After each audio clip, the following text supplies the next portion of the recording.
নমস্কার, Anita's kitchen with village food একটা নতুন ব্লগে আপনাদের সবাইকে স্বাগত। আজকে আমি বানিয়ে দেখাবো দই। এই দই প্রতিটি বাঙালির ঘরে ঘরে শুভ অনুষ্ঠানে লাগে, তাই আমরা এখন সবাই মিলে এই দই নিজেরাই ঘরে বানাবো। কী করে বানাবো সেটা আপনাদের সবাইকে দেখাচ্ছি, আপনারা দেখুন। এই দই বানানোর জন্য এই দুধটা ভালো করে জাল দিয়ে নিচ্ছি।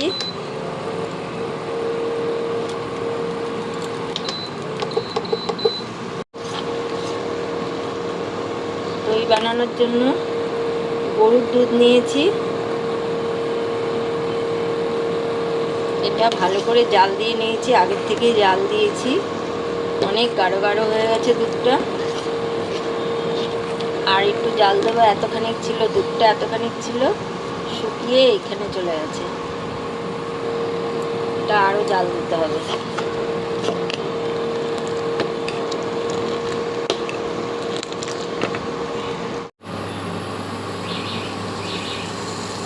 এবার দইটা কালারের জন্য চিনি দিয়ে দিলাম। চিনিটা ক্যারামেল করব। চিনিটা গলে এই যে কি সুন্দর একটা রং হয়ে গেছে। এই রঙেই দইয়ের রং হবে। এবার এর মধ্যে দুধ দিয়ে দেবো।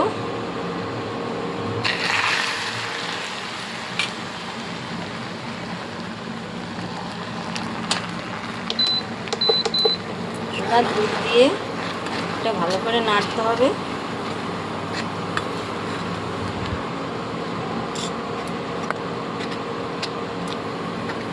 এই চিনিটা একটু শক্ত শক্ত হয়ে যাবে শিরাটা। এটা নাড়তে নাড়তে একদম লিকুইড হয়ে যাবে। এই যে সব গলে গেছে, কালারটাও খুব সুন্দর হয়েছে। এবার যে এই যে দইটা ছিল টক দই, জল ঝরিয়ে নিয়েছি, অনেক জল পড়েছে নিচে। এবার দইটাকে ভালো করে ফেটিয়ে নিতে হবে। ভালো করে ফেটিয়ে নিয়েছি, একেবারে ক্রিম ক্রিম করে নিতে হবে, একটু কোথাও দানা না থাকে। এবার দুধের মধ্যে যে ক্যারামেল করে রেখেছিলাম দুধ দিয়ে, এবার সেই দুধটা ঢেলে দিলাম।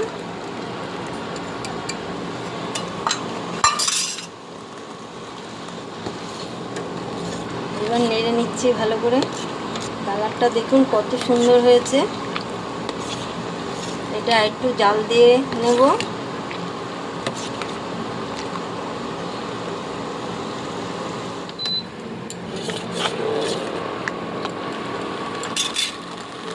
এবার দুধের মধ্যে চিনি দিয়ে দিলাম।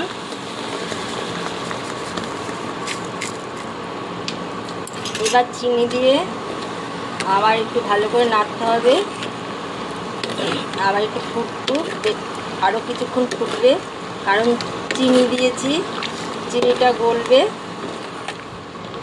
চিনিটা গলে গেছে, দুধটাও ভালোভাবে ফুটে গেছে।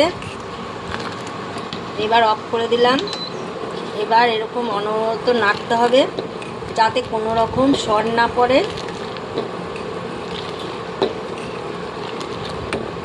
নেড়ে নেড়ে ঠান্ডা করতে হবে। এই যে আঙুল শোয়ার মতন গরম গরম দুধ রাখতে হবে। এই যে আঙুল শোয়া যায় যাতে, একদম আঙুল শোয়া গরম আছে। এবার যে দই, টক দইটা ফেটিয়ে নিয়েছিলাম সেটা দিয়ে দেব। এই দইটা দিয়ে দিলাম।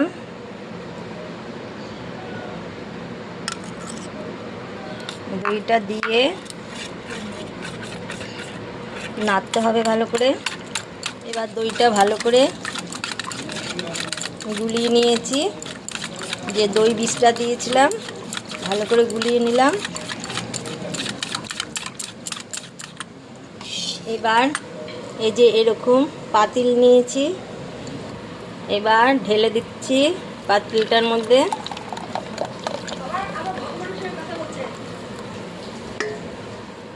এবার এটা সেট করে রাখবো।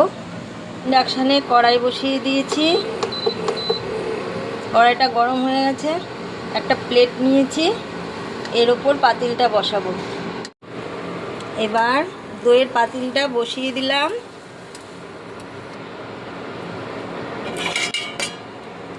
তারপরে একটা ঢাকনা দিয়ে ঢেকে দিলাম। একটা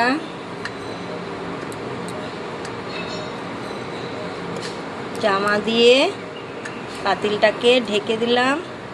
যত গরমে থাকবে তত তাড়াতাড়ি হয়ে যাবে। এবার একটা বড় ঢাকনা দিয়ে ঢেকে দিলাম। 1 ঘন্টা পর আমি ঢাকনাটা খুলে নিচ্ছি, দেখি কেমন হয়েছে।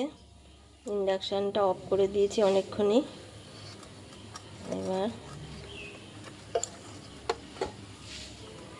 সরিয়ে নিয়েছি। এই যে কত সুন্দর হয়েছে দইটা, বুদবুদ উঠেছে, কি সুন্দর, ভালো লাগছে, দেখতেও ভালো লাগছে। দেখতে ভালো লাগলে সে জিনিস খেতেও ভালো হয়। উঠিয়ে দেখাচ্ছি।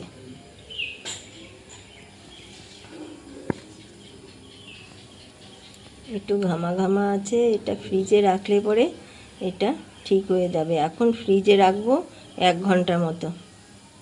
1 ঘন্টা পর ফ্রিজ থেকে বের করেছি এই দই, লাল দই। এই দেখুন কত সুন্দর হয়েছে, একেবারে আর ফুটো ফুটো। এই যে একবার পুরো দোকানের দইয়ের মতন। এই যে কাজ করছি তাও পড়ছে না। আমাদের দোকানেই হয় দই। ওই অনিতাস কিচেনে হচ্ছে। হ্যাঁ, বিক্রি করতে হবে তো।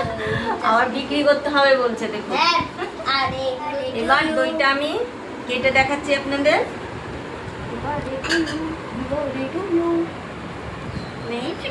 কত সুন্দর হয়েছে দইটা, পুরো দোকানের মতন দই। এই যে একেবারে দোকানে যেরকম থাকে সেরকম।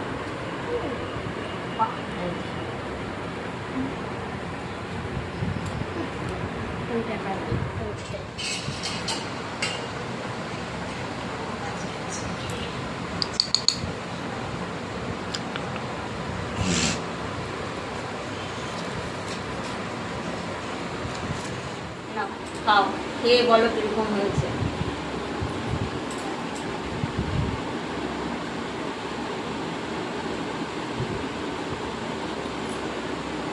ভালো হয়েছে, দোকানের মতো। দোকানের মতো একটু জোরে বললো, তো শুনতে পারবে না। আপনাদের যদি ভালো লাগে আপনারা লাইক, কমেন্ট আর সবার সাথে শেয়ার করবেন। আর যারা নতুন তারা অবশ্যই করে চ্যানেলটিকে সাবস্ক্রাইব করবেন। সাবস্ক্রাইব করে পাশে থাকবেন, পাশে থাকা বেল আইকনটি প্রেস করে দেবেন নতুন নতুন রান্নার আপডেট পাওয়ার জন্য। আপনারা সুস্থ থাকুন, ভালো থাকুন। আমি এই পর্যন্তই শেষ করলাম। আবার আগামী পর্বে আপনাদের সাথে দেখা হবে। দইয়ের উপরে তো ঘি ঘি ঘি ঘি হয়ে গেছে দই, এত সুন্দর দই হয়েছে। ঘি ঘি গন্ধ হচ্ছে না? হ্যাঁ।